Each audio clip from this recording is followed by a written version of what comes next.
여러분 반갑습니다. 신한수입니다. 우리 적중 예상 문제 1강부터 7강까지 1회부터 7회까지 시험이 있는데요. 각 회당 25문제씩 연습 문제가 있습니다. 예상 문제 있는데 이 문제 중에서 이 문제를 제가 모든 강에서 다 풀어드릴 수는 없을 것 같고요. 물리적으로 불가능하고, 그래서 제가 각 회에서 홀수번은 여러분들이 푸시기 바랍니다. 제가 짝수번을 풀도록 할게요.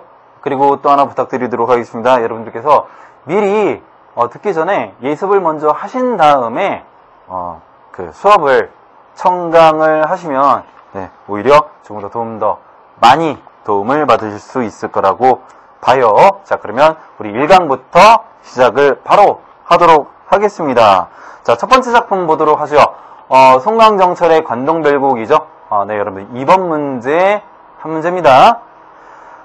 지시문 좀 볼게요. 일단 여러분 지시문 먼저 좀 보도록 하겠습니다. 우리 그 이론 압축 강의에서도 제가 좀 말씀을 드렸는데요. 굉장히 중요하다고 말씀을 드렸죠. 화자가 보이는 정서 일단 읽어보도록 할게요.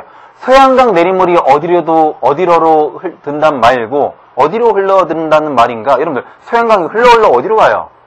한강으로 가죠. 한강에 누가 계세요? 임금이 계시죠. 누굴 보고 싶어하는 거예요? 임금을 보고 싶어하는 거죠. 여러분 여기서 나타나는 정서 뭡니까? 연군지정 드러난다고 제가 말씀드렸어요. 고신거국의 백발도 하도할 시야, 외로운 신하가 임금의 곁을 떠나니 나라 걱정에 흰머리가 많이 늘었구나. 이 뭐죠? 나라를 걱정하는 마음이죠. 무슨 정서? 우국지정. 다음 세 번째, 동짓밤 개오세야 북한정 올라하니 삼각산 제일봉이 함하면 비리루다. 삼각산 뭐라고 있습니까? 북한산이죠. 북한산을 그래서 남쪽에서 바라보면 삼각, 셋불 형태로 이렇게 정말 밀산자 형태로 산이 생겼다고 했죠. 그래서 여러분 삼각산입니다. 가장 높은 봉우리가 웬만하면 보일 것 같구나. 삼각산 밑에 여러분 뭐 있어요? 경복궁 임금이 계시죠. 뭐죠? 임금을 그리워하는 연군지정.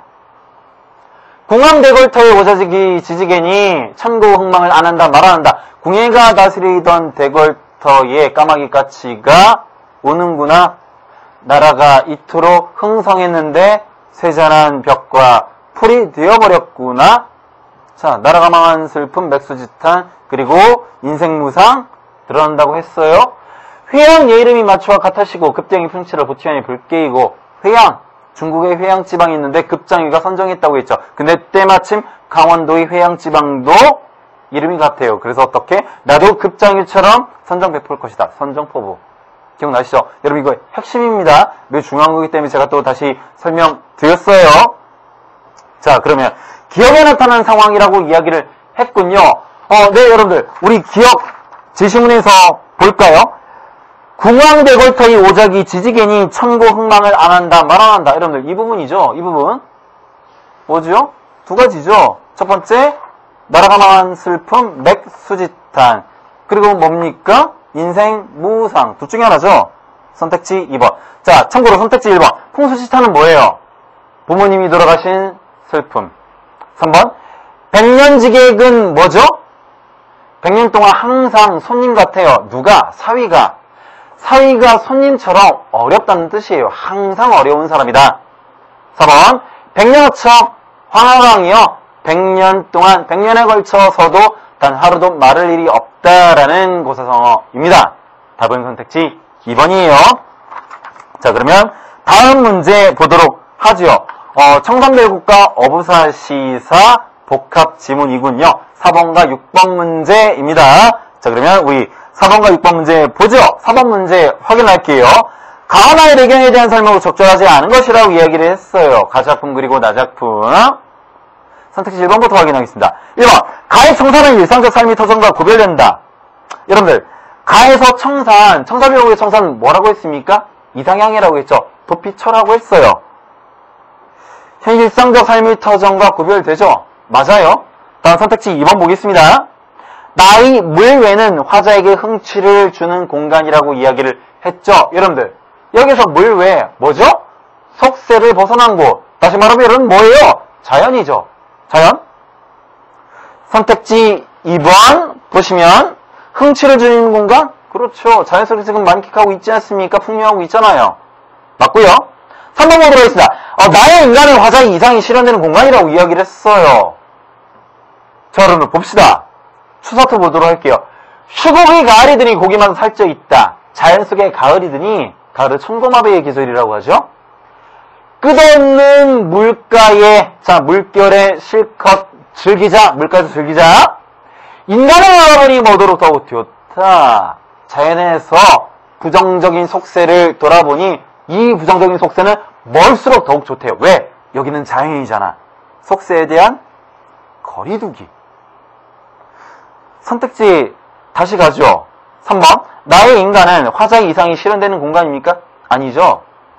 화자의 이상이 예를 들어서 심리적인 안정과 어떤 그 풍요? 뭐 이런 것들 자연친화라고 하면 그 공간이 여러분 어디예요? 뭐 휴고 또는 자연 뭐 이런 것들이 되겠죠.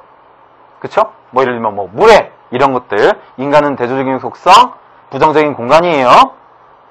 다음 나왔습니다. 선택지 4번 보도록 할게요. 나의 슈국은 화자의 소망이 충족된 세계다. 그렇죠. 조금 전에도 말씀드렸지만 쑥 뭡니까? 자연. 충족된 공간. 그쵸? 따라서 선택지 3번이 답이네요. 다음 6번 문제로 넘어가도록 하겠습니다.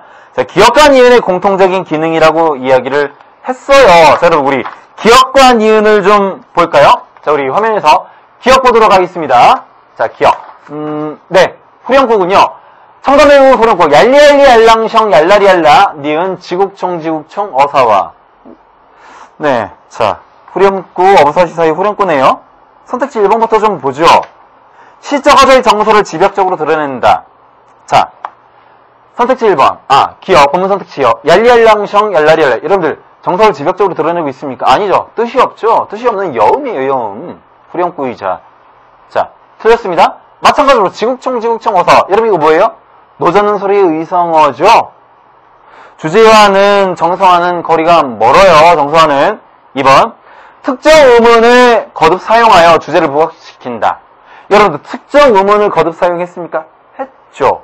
특히 고려가의 청산별곡의 후렴구 특정 의문을 거듭 사용했어요. 뭐 했습니까? 니을과 유음과 이응, 비음 거듭 사용했죠. 그래서 흥을 돋우긴 했지만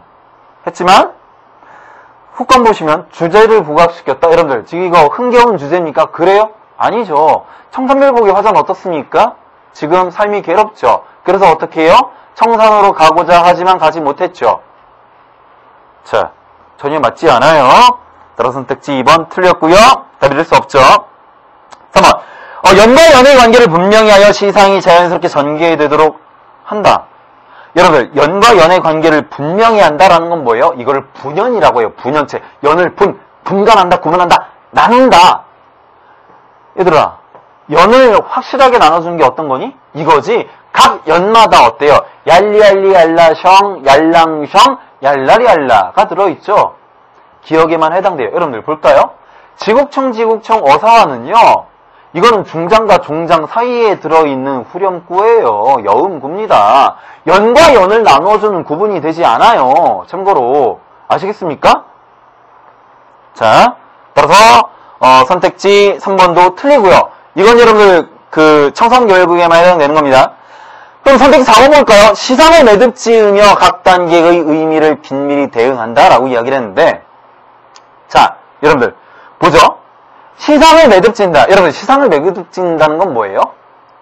그곳에 어떤 그 화자가 말하려는 바가 정확하게 딱 응축이 된다는 이야기죠.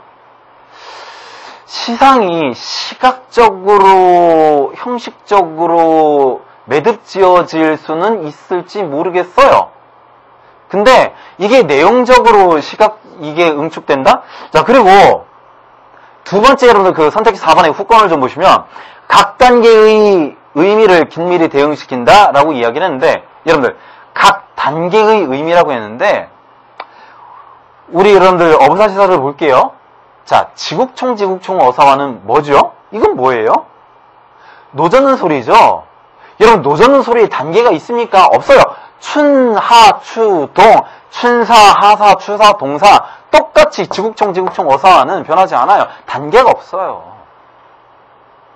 자, 참고로 여러분들 여기서 뱉더라 다 들어라 이거 뭐라고 했습니까? 시작부터 그리고 정박 배의 출항에서 정박까지의 구조를 나타내주는 초장과 중장에서의 후렴구가 이 기능을 한다고 했죠.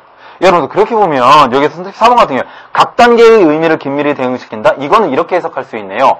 어부사시사의 초장과 중장에서의 이 가운데 삽입된 이 후렴구가 뭐라는 이야기예요? 배의 출항부터 귀향까지의 과정을 이야기하는 것이죠. 6번 문제는 답이 없다고 할 수 있습니다. 자, 여러분 6번 문제는요. 문제가 잘못 인쇄가 되었고요. 그래서 답은 만들 수가 없습니다. 뭐 다 어떻게 합리화할 수가 없어요. 그래서 답 없음으로 하도록 하겠습니다. 자, 여러분 여기까지 설명드리고요. 다음 문제 보도록 하겠습니다. 김소월의 진달래꽃과 그리고 정지용의 유리창 시에 해당하는 문제 8번 문제와 그리고 10번 문제를 보도록 하죠. 8번 문제 보겠습니다. 가를 내재적 감상법에 의해 바라보는 사람이라고 이야기를 했는데요. 여러분들 여기서 이제 그 문학작품의 감상 방법에 대해서 잠깐 이거 설명을 좀 해야 될 필요성이 있어서 시간 좀 내서 이거 좀 설명하도록 하겠습니다. 문학작품의 감상 관점은 커다랗게 두 가지가 있어요. 뭐가 있냐면요. 하나는 내재적 관점, 내적 관점이 있고요. 또 하나는 외재적 관점, 외적 관점이 있습니다. 무슨 이야기를 하는 거냐면요. 문학작품 속에 들어있는 문학어가 작품 안에서 그 의미가 실현되거나 해석되는 것을 내재적이라고 합니다. 안 내자를 써서.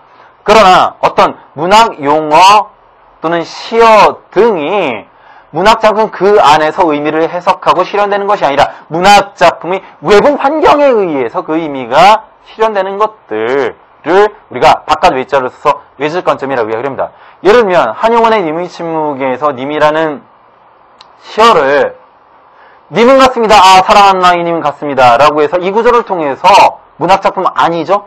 문학작품 속에서 사랑하는 님이잖아요. 사랑의 대상이야. 라고 해석했으면 여러분 이건 뭐예요? 내적 관점. 그쵸? 그래서 님을 어떻게 해석한 겁니까? 사랑의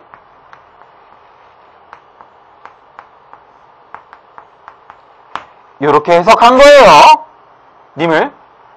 자, 반면에 님의 침묵에서 님을 예를 들면 조국이라고 해석을 했어요. 이건 뭡니까? 일제강점기의 암울한 현실을 반영하고 있는 거잖아요. 그렇지 않습니까? 이건 뭐예요? 문학작품 외부의 현실을 알아야 되는 거죠. 또 외부의 현실이 반영된 거죠. 뭐예요? 외재적 관점입니다. 그래서 님이 무엇이다? 조국. 자, 내재적 관점, 외재적 관점 중에서 뭐예요? 현실을 반영하고 있다? 이거 반영론.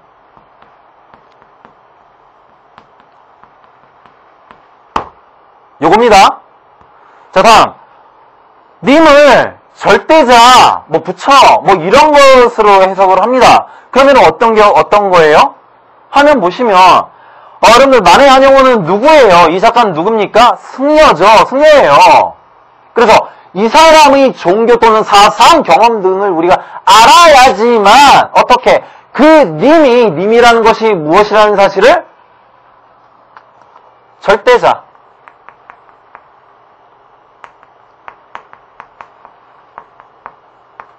이렇게 하는 것이죠. 작가? 화면 보셔서 아시다시피 무슨 론? 현, 론. 전부 다 뭡니까? 문학작품 외부의 요소들을 우리가 알아야지만 해석이 가능한 것이죠. 이 작품을 보고서 나도 어떤 깨달음을 얻었다. 깨달음을 얻었다 이건 뭐예요? 독자의 관점이죠. 그쵸? 효용, 문학작품의 효용성, 유틸리티. 그쵸? 자, 그래서 내적 관점 이렇게 해석한 것 그리고 외적 관점 중에서 현실을 반영한다. 반영론. 작가의 경험이 표현되어 있다. 표현론. 그리고 작품을 통해서 독자가 깨달음을 얻었다. 효용을 얻었다. 이건 뭡니까? 효용론적 관점. 아시겠죠? 그러면 문제 다시 보죠. 가를 내재적 감상법에 의해 바라보는 사람이라고 이야기를 했어요. 진달래꽃으로. 문학작품 외부로 갈 필요 없겠죠. 자, 선택지 1번 봐요. 순위, 이 시가 일제강점기란, 여러분 일제강점기는 뭐예요? 현실을 반영한 거죠. 그쵸? 당대 현실. 밑줄 칠래? 당대 현실 밑줄 쳐? 현실 반영. 그래서 반영론인 거야. 알겠니? 1번 틀렸어요. 외제적이죠. 자, 2번. 차려보자. 쉽게 사랑하고 쉽게 헤어지는 신세대들에게 진정한 사랑의 의미를 깨우쳐주는 시. 여러분들, 누구에게, 독자에게 뭐 준다고 했어요? 깨우침 준다고 했죠. 뭡니까? 효용성, 가치. 효용론적 관점. 3번. 자, 수만이 여성화자가 이별을 극복해가는 과정을 평범한 일상어를 사용하여 표현하고 있다. 이거군요. 작품을 전혀 벗어나지 않았죠. 답 4번, 3번. 4번 뭐죠? 이 시는 작가가 지향하고 있는 취향. 여러분, 작가가 지향하는 취향이 뭐예요? 작가의 경험. 뭐죠? 표현론적 관점, 외제적 관점. 됐죠? 문학작품 밖에 벗어났죠? 답 몇 번입니까? 선택지 3번이 되겠네요. 그러면 다음 문제 10번 문제로 가죠. 대상에 대한 시청자의 심정이 나와 유사한 것이라고 이야기를 했는데 유리창. 여러분 이거 뭐 볼 필요도 없을 것 같아요. 유리창. 누가 죽었습니까? 자식이 죽었죠? 자식이 죽었어요. 선택지 1번. 사별의 슬픔이죠? 진주 남강 맞다 해도 오명가명 신새벽이나 밤빛에 보는 것을 우리 엄마의 마음은 어떠했을꼬? 엄마가 어떻겠어요? 기분 좋았겠습니까? 그렇지 않았겠죠. 달빛 받은 옹기처럼 어떻게 말없이 글썩이고 반짝이는 눈물. 누가? 어머니가 눈물을 흘렸대. 그럼 어머니의 정서가 뭐야? 눈물, 슬픔. 아니죠? 1번 답이 될 수 없어요. 2번 사랑한다 돌아선 내 등 뒤에 터지는 내 울음. 가난하더라도 사랑해야 한다. 자, 가난 속에서도 인간미를 잃지 않고 사는 삶의 아름다움을 노래한 시예요. 신경님의 가난한 사랑의 노래. 답이 될 수 없어요. 3번 저녁 밥상에 아기가 없대요. 답 아마도 3번 같죠? 아기가 없답니다. 자, 왜 없을까요? 두 줄 내려갈게요. 은수저 끝에 눈물이 고인다. 그래서 아기가 없어서 운대요. 뭐 어디 놀러 나간 게 아니군요. 아기가 죽었군요. 자, 아기가 어떻게? 바람 속에서 웃고요. 그리고 그 밖에서 방 안을 바라본대요. 들창을 열었다 다시 닫는데요. 유리창과도 굉장히 흡사하죠. 유리창에서 여러분들 누가 어디를 바라봅니까? 아버지가 유리창 밖의 밤하늘을 바라보죠. 근데 여러분들 이건 어떻습니까? 방 밖의 아기가 방 안의 삶의 공간 이승인 어떻게? 아버지가 있는 방 안을 바라보죠. 다르지만 비슷하죠. 이런 또 공통점과 차이점이 있네요. 다음 문제 넘어가죠. 네, 구운몽 12번 문제와 14번 문제를 보도록 할게요. 12번 문제, 다음 중 의미하는 바가 다른 하나라고 이야기를 했어요. 승상의 참선, 한무제의 무릉, 현종 황제의 화천공, 진시황의 아방공 되어 있네요. 화면 봐요. 자, 우리 여러분들 나달락에서 확인할 수 있습니다. 도로 바라보니 평평한 들과 무너진 언덕에 석양이 쇠한 풀에 빛이 없는 곳은 진시황의 아방궁. 그 활했던 아방궁이 쇠잔한 풀이 되었대요. 덧없음이네요. 속세의 덧없는 부귀영화. 서쪽을 바라보니 슬픈 바람이 찬숲을 불고 저문 구름이 빈 산을 덮는 데는 한무제의 무릉? 네. 다 무엇이 되어버렸는가? 의미 없네요. 내려가서 이는 현종 황제가 태진비로 더불어 놓으시던 화천궁인데 어떻게? 명월은 오락가락하고 옥난간에 의지할 사람이 없대요. 이제 외롭군요. 이 세임금은 천국 영웅이라 사이에 집을 삼고 억지로 신첩을 삼아 호화부기 속세의 부귀영화를 이야기를 하는 것이네요. 덧없음. 예. 자, 여러분 답은 나왔죠? 다음 화면 보시면 밤에 잠옷 들면 매양포단 위에서 참선하여 뵈니. 여러분 이건 뭐죠? 몽중몽이죠.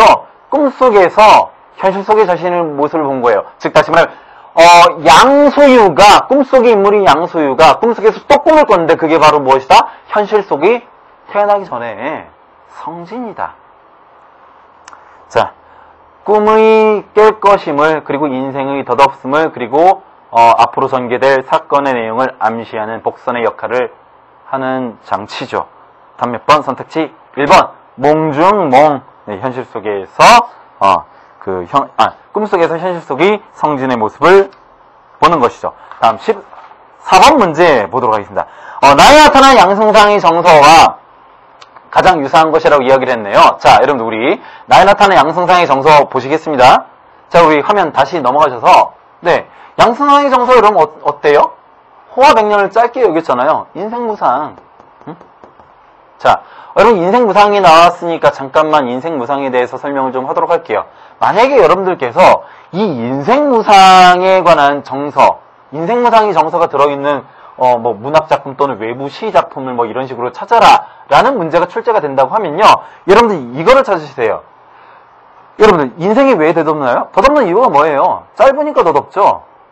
여러분들 짧다는 거는, 짧고 길다라는 거는 어떤 그 대상 자체만을 가지고 짧다 길다를 평가할 수 있습니까? 없죠. 비교 대상이 있어야 되겠죠. 비교 대상은 뭐예요? 자연, 영원한 자연 이거예요. 자, 뭐? 영원성을 가지고 있는 뭐? 자연과 그리고 누가? 유한성을 가지고 있는 우리 인간.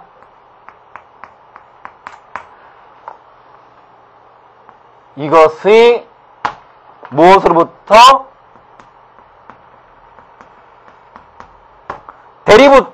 대리부로부터 영원한 자연의 속성, 유한한 인간의 속성. 여기서부터 무엇이 드러난다? 인생, 무상의 정서가 드러난다라는 거. 요거.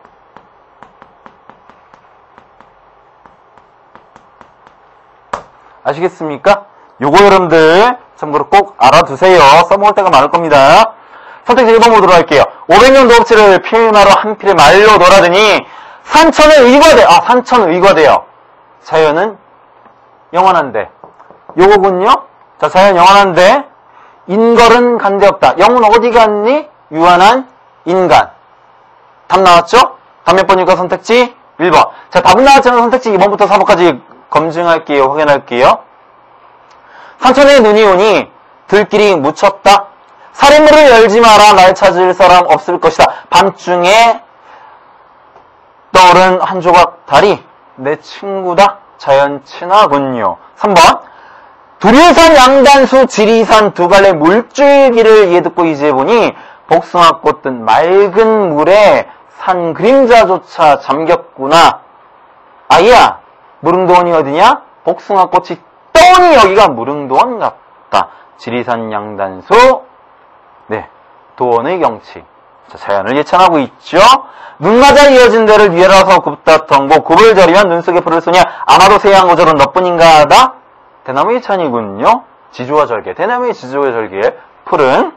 자, 답은 1번입니다. 다음 넘어가도록 할게요. 자, 16번 문제 보죠. 16번부터 24번까지. 네. 자, 나머지 모든 문제 눈길입니다. 이청준의 눈길이 굉장히 길죠. 길기도 하고요. 그 여전의 집만큼 길죠. 그리고, 또 중요한 작품입니다. 중요한 작품, 이기 때문에 문제가 많이 배분이 되었어요. 자, 그러면 우리 16번 문제부터 보도록 하죠. 이 글의 내용과 일치하지 않는 것이라고 이야기를 했습니다. 자, 선택지 1번부터 보도록 할게요. 나는 노인에게 빚을 진 적이 없다고 생각하고 있다. 내용일치 문제네요. 본문에서 확인하라는 거예요. 자, 볼까요?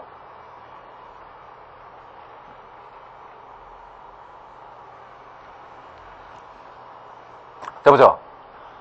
그랬다. 하지만 내게 빚은 없었다. 노인에 대해서는 처음부터 빚이 있을 수 없는 떳떳한 처지였다. 16번의 선택지 1번의 증거가 여러분들 여기 있네요. 자, 선택지 2번 볼게요. 노인은 자신의 처지를 고려하여 수술 권유를 거절하였다. 자, 여러분들 우리 한번 다음 화면 볼까요? 자, 이럭저럭 지낸다. 이대로 가면 그만일 육시 이제야 늙음하게 웬 딴 세상을 보았다고. 네, 그렇죠? 이 부분. 자, 선택지 2번 증거고요. 다음 선택지 3번 보도록 하겠습니다. 노인은 완전히 사가버린 이와 치질로 인해 고통받았다. 그렇죠. 여러분들 치질기. 앞 화면으로 다시 넘어가면 뭐예요? 사가 없어져서 음식 섭생이 불편하였다. 증거죠? 자, 답은 나왔네요. 그럼 선택지 4번이 답이겠네요. 네, 그럼 선택지 4번 보도록 하겠습니다. 4번 보시면 나는 형이 내게 떠맡기고 간 장남의 책임을 성실히 수행하였다라고 이야기를 했는데요. 자, 여러분 우리 다음 화면 볼까요? 나는 나대로 형이 내게 떠맡기고 한 장남의 책임을 감당하기를 사양치 않을 수 없었기 때문이었다. 사양했대요. 자, 답 몇 번? 선택지 4번이죠. 다음 18번 문제를 보도록 하겠습니다. 이 글에서 노인의 태도 변화를 암시하는 말이라고 이야기를 했는데요. 자, 여러분들 우리 답 볼게요. 선택지 1번 오리나무 무성한 묘지. 선택지 2번 딴 세상 희망. 선택지 3번 묵은 빛. 선택지 4번 가치나 수수리 사양. 여러분들 노인의 태도가 어떻게 변하죠? 여러분 이거 보세요. 잡아요. 딴 세상 희망이 생긴 것일까? 밑에 볼까요? 그것은 너무나 엄청난 꿈이었다. 뭐? 결국엔 근데 그 노인이 어머니가 뭘 원하죠? 집 개축이죠. 네. 답은 선택지 2번이 되겠습니다. 20번 문제 보죠. 다음 보기의 내용을 미뤄볼 때 나와 동일한 논리적 오류를 범하고 있는 것이라고 이야기를 했어요. 여러분들, 자, 보기의 내용을 볼 때 논리적 오류? 어떤 논리적 오류 범하고 있습니까? 지금 나는 빚진 것이 없다. 서로 뭐하다? 피장, 파장이다. 여러분 이거 피장, 파장의 오류라고 하기도 하고요. 정황적 논증의 오류라고 이야기를 하기도 합니다. 너도 나랑 똑같잖아. 나도 너랑 똑같잖아. 이 얘기. 선택지, 답은 딱 나왔죠? 답 몇 번입니까? 2번이죠? 네, 나머지 선택지들 설명할 필요 없을 것 같아요. 자, 넘어가도록 하겠습니다. 넘어가요. 자, 22번 문제 보죠. 다음 중 내가 자신의 어머니를 노인이라고 부르는 이유, 단적으로 드러나는 것이라고 이야기를 했는데, 여러분들, 왜 내가 어머니에게 노인이라고 이야기합니까? 첫 번째는, 노인, 즉, 다시 말하면, 어머니에게, 서로가 서로에게 빚진 것이 없어서, 그게 가장 커다란 것이죠. 그렇기 때문에 어떻게? 멀리하라는 것이다. 근데 그 내면의 심리적인 기저에 숨어있는 건 뭐죠?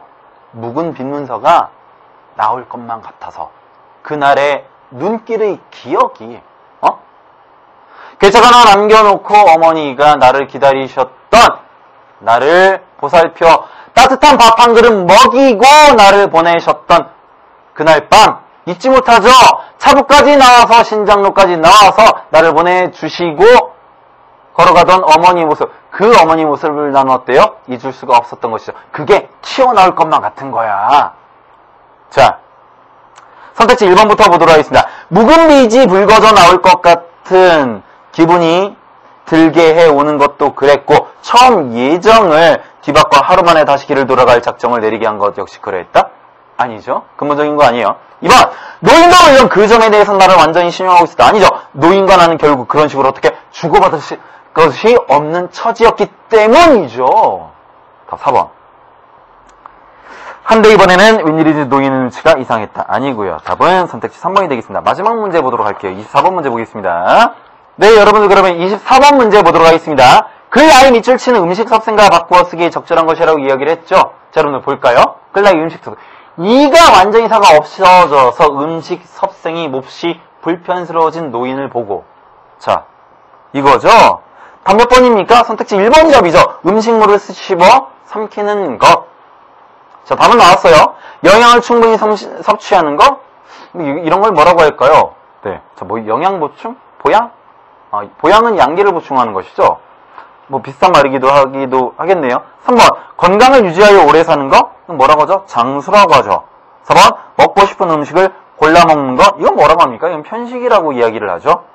답은 1번이 되겠습니다.